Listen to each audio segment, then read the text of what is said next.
अच्छा चलिए,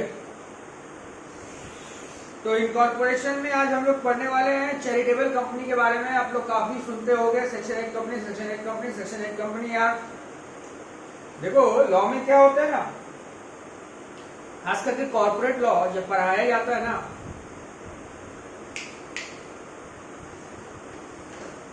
तो बहुत कुछ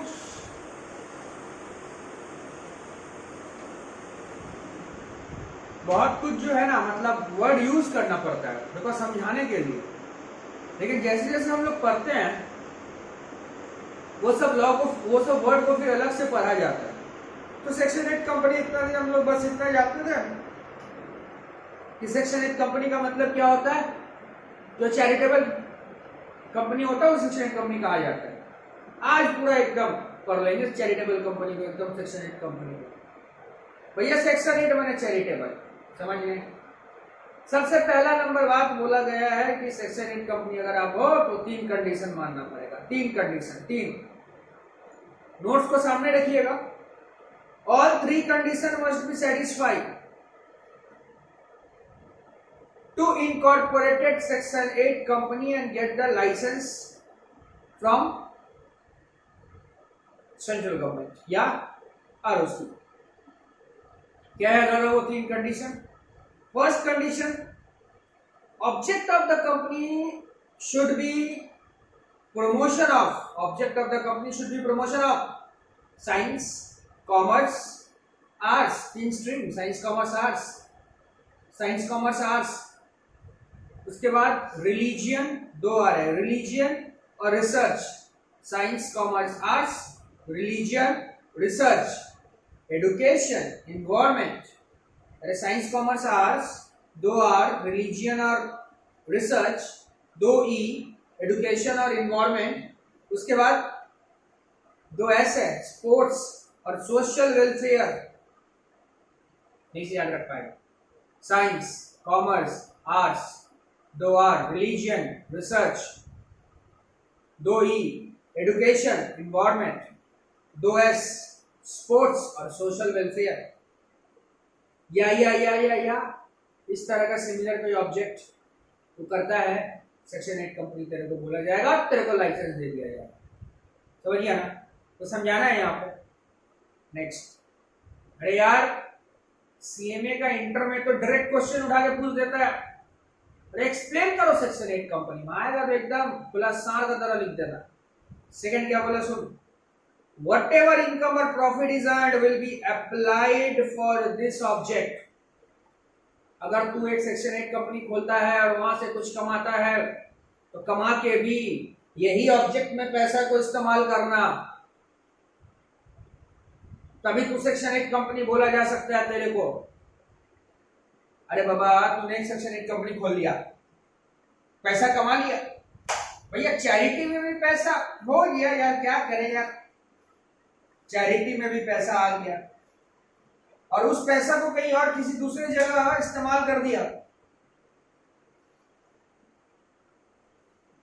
गलत है। सेक्शन 8 कंपनी का लाइसेंस रद्द कर दिया जाएगा। बोला जाता है कि अगर आप सेक्शन 8 कंपनी हो और आपने कुछ कमाया है तो पैसा को भी इसी पर्पस में इस्तेमाल करना। समझ गए? Third point, prohibit. प्रोहिबिट का मतलब बताइए? पूरा मना। अरे स्मोकिंग इज प्रोहिबिटेड, तुम सिगरेट पी ही नहीं सकता है। और अगर बोला जाए रेस्ट्रिक्शन है, रेस्ट्रिक्शन मैंने पी तो सकता है कुछ शर्त को फॉलो करके। यहाँ बोला prohibit payment of dividend to its member. Thank God, section 8 company अगर आप हो तो अपना मेंबर को कभी डिविडेंड मत देना। हाँ तो और क्या, चैरिटी के नाम पर पैसा कमाओगे, ऐसा नहीं हो सकता है। अगर आपने कोई सेक्शन 8 कंपनी खोला है तो वहां से आप अपना मेंबर लोगों को डिविडेंड नहीं दोगे। अगर आप ये तीनों से मान सकते हैं और मान रहे हैं तो सेक्शन 8 कंपनी का लाइसेंस आपको मिलेगा। पहला क्या था? प्रमोट करिए साइंस कॉमर्स आर्ट्स। और क्या था? साइंस कॉमर्स आर्ट्स के बाद 2 R, religion research 2 E, education और इन्वायरमेंट 2 एस, स्पोर्ट्स और सोशल वेलफेयर। दूसरा पॉइंट क्या बोला था? पैसा कमा के इसी पर्पस में इस्तेमाल करना। तीसरा पॉइंट क्या बोला था? तीसरा पॉइंट बोला था कि आप मेंबर लोगों को डिविडेंड नहीं दे सकते हो। लिख देगा कि नीचे सेक्शन 8 कंपनी अगर एग्जाम में आएगा तो चीट मार के ऐसे एकदम लिख देगा। Thank you. अब दादा सेक्शन 8 कंपनी खोलना है, इनकॉर्पोरेशन का प्रोसेस बताइए। अरे आप तो बता चुके थे ना, अब तो सुनना। उसी तो लिख दिए कि पूरा का पूरा डिस्कस करना वही जो कि पहले कर चुका है, स्पाइस प्लस आईएनसी 32, वैसे ही डिस्कस, वैसे ही खोल लेना। स्पाइस और आईएनसी 32 से खोल लेना। एमओए और एओए इसका आईएनसी 13 से आता है, आईएनसी 13। सेक्शन 8 कंपनी का एमओए और AOA INC 13। Declaration bye CS CMA या तो इनसे ले या किससे लेगा? इन प्रैक्टिसिंग। हाँ, तो सीएस में प्रैक्टिस वाला होना चाहिए। अच्छा भैया, ये प्रैक्टिस का मतलब क्या होता है? सीएस में बन जाने के बाद तो प्रैक्टिस ही तो माना जाता? नहीं, हर कोई प्रैक्टिस नहीं करता यार। मान लो जो टीचिंग सेक्टर में, वो क्या प्रैक्टिस कर रहा है? वो प्रैक्टिसिंग नहीं माना जाता। हाँ, डिग्री तो है, तुम बोला जा सकता है, तुम प्रैक्टिसिंग नहीं है। तुमको इंस्टीट्यूट सीओपी देता है, फर्स्ट ऑफ प्रैक्टिस। सीएमए या एडवोकेट से ले लीजिएगा, आईएनसी 4 एडवोकेट से ले लीजिएगा, ठीक है ना। Declaration by CMA in practice और advocate INC 14 instead of declaration by all subscriber, ठीक है ना। अच्छा, चौथा पॉइंट में यही लिखा हुआ है। फिफ्थ पॉइंट में क्या है? फर्स्ट डायरेक्टर से लेना आईएनसी 15 इंस्टेड ऑफ आईएनसी 9। ये इंस्टेड ऑफ जो बोल रहा है, मतलब ये प्राइवेट कंपनी पब्लिक कंपनी के लिए था, उसीलिए बोला जा रहा है। तेरा अपना जो चैरिटेबल कंपनी के लिए जो एग्जाम है वही लिखने के आना, एग्जाम में इंस्टेड ऑफ लिख के मत आना, ठीक है ना। तेरा अपना यहाँ जो चैरिटेबल के लिए जो वही लिखना। Section 8 company shall be subject to same privilege and obligation just like a limited company. Yes, हाँ, तो इसको भी company shall be subject to same privilege and obligation just like a limited company। जैसे लिमिटेड कंपनी होता है उसके तरह से ये भी अपना प्रिविलेज और ऑब्लिगेशन को सेव करके रखेगा, बचा के रखेगा। फर्म और LLP can become a member in section 8 company. Yes, एक पार्टनरशिप फर्म या एलएलपी सेक्शन 8 कंपनी का मेंबर बन सकता है। अच्छा, नेक्स्ट क्या बोला है? An existing company which is not registered in section 8। एक कंपनी है जो कि रजिस्टर्ड नहीं है सेक्शन 8 के अंदर, लेकिन सेटिस्फाई करता है तीनों condition, may if its desire get converted into section 8 company by making an application to ROC in form number INC 12। Condition satisfy नहीं कर रहे हो लेकिन आप चाहते हो तो आरओसी को INC 12 दे दो। फिर से एक बार सारा पॉइंट बताते हैं, सुन लो। सबसे पहले स्टेप्स क्या था? तो वही सेम स्पाइस INC 32 का, एमओएस का INC 13 में जाता है। डिक्लेरेशन लेना पड़ता है सीएमए या एडवोकेट से जो प्रैक्टिस में हो, INC 14 इंस्टेड ऑफ INC 8। माने हम लोग पब्लिक प्राइवेट कंपनी के केस में INC 8 लेते थे, लेकिन यहाँ INC 14 लेंगे।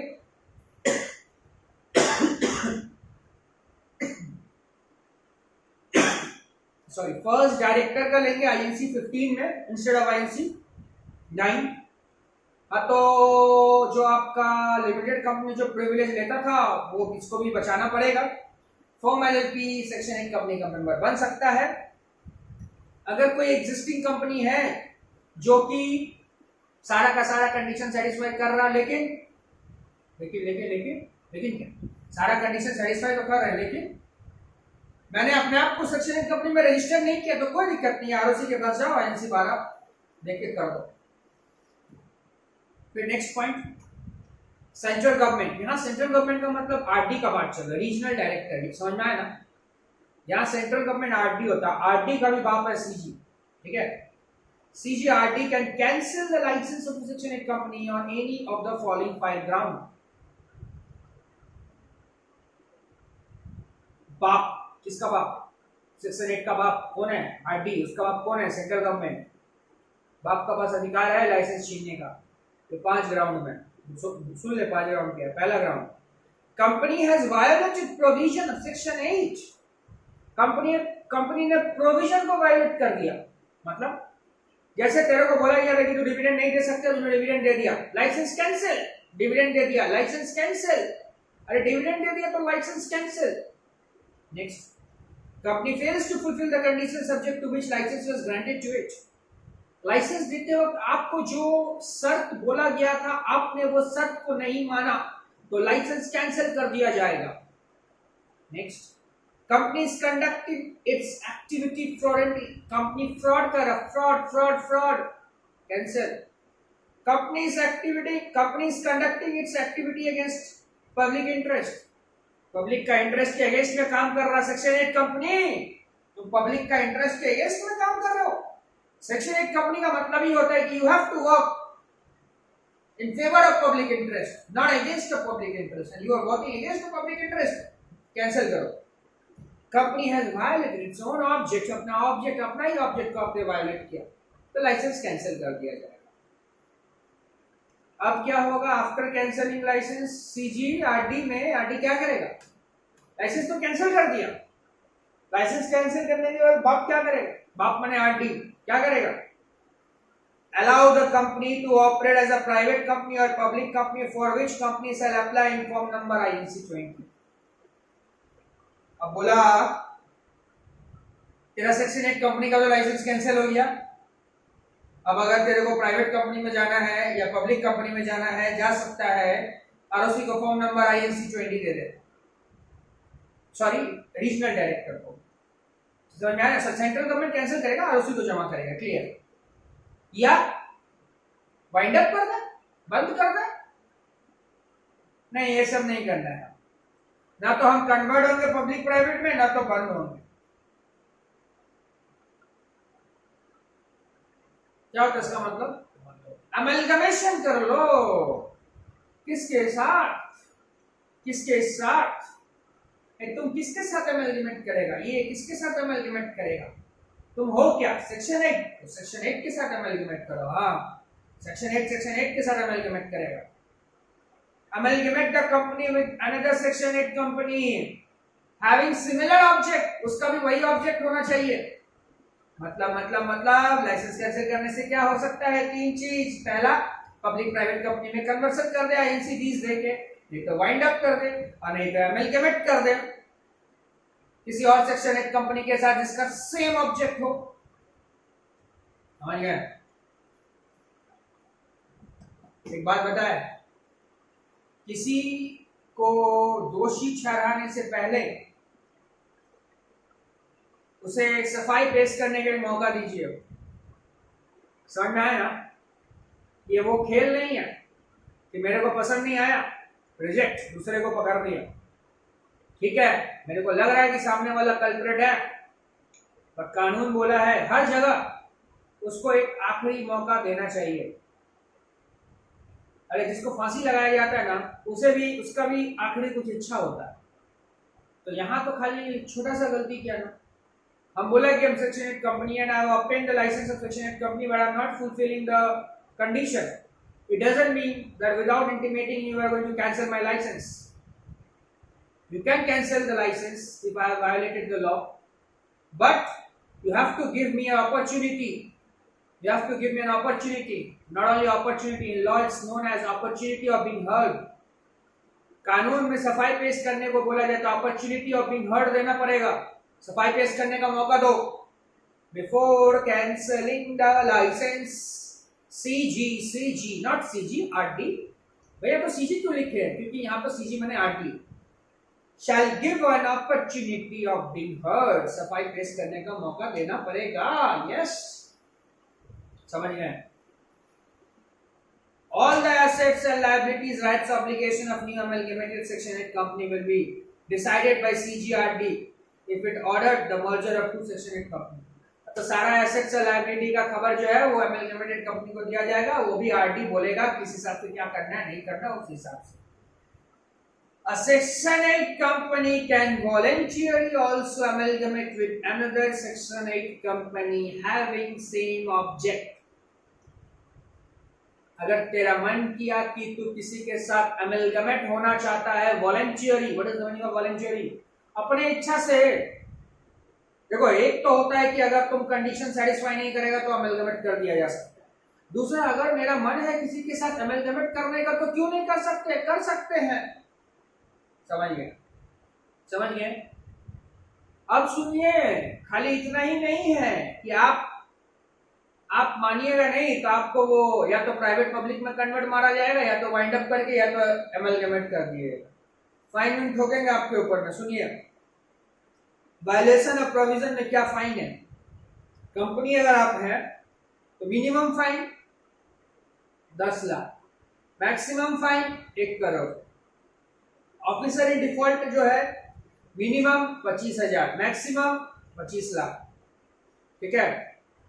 If officer in default involve in fraud then they should be liable under section 447। तो ऑफिसर इन डिफॉल्ट को 447 में भी लाइबल कर दिया जाएगा। 447 क्या है उतना मत जान, खाली याद रख 447, बात खत्म। ठीक है। अच्छा चल देख ले फ्रॉड 447 में क्या बोला जाता है, सुन जान ले। 447 तो अपने सिलेबस में है, कहेगा फाइनल में है, अभी जान लेते 447 क्या बोल रहा। सुन क्या बोल रहा 447। फ्रॉड अमाउंट अगर 10 लाख या 1% of turnover whichever is lower.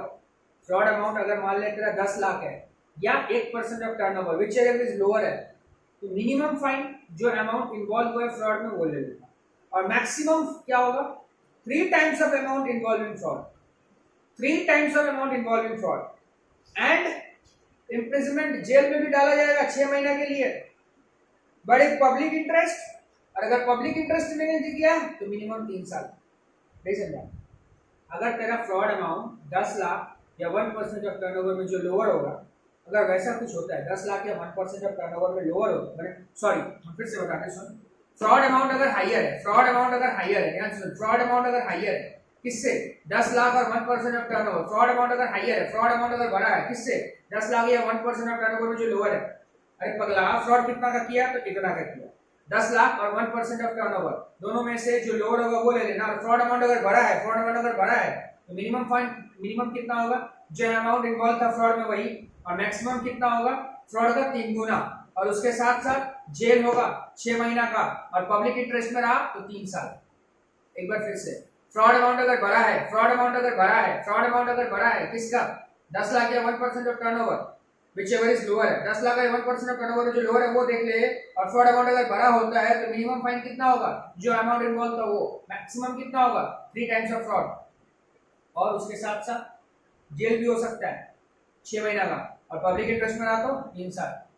अरे तो उल्टा अगर हुआ तो, अरे तो ये हुआ तो ठीक है समझ लो। और मान लीजिए अगर मेरा फ्रॉड अमाउंट छोटा है और 10 लाख और 1% ऑफ टर्नओवर में जो लोअर है वो बड़ा है तो, और पब्लिक इंटरेस्ट नॉट इन्वॉल्व है, तो क्या बोले सुन, 5 साल तक के लिए जेल होगा, और फाइन होगा 50 लाख तक का, फाइन होगा 50 लाख तक का।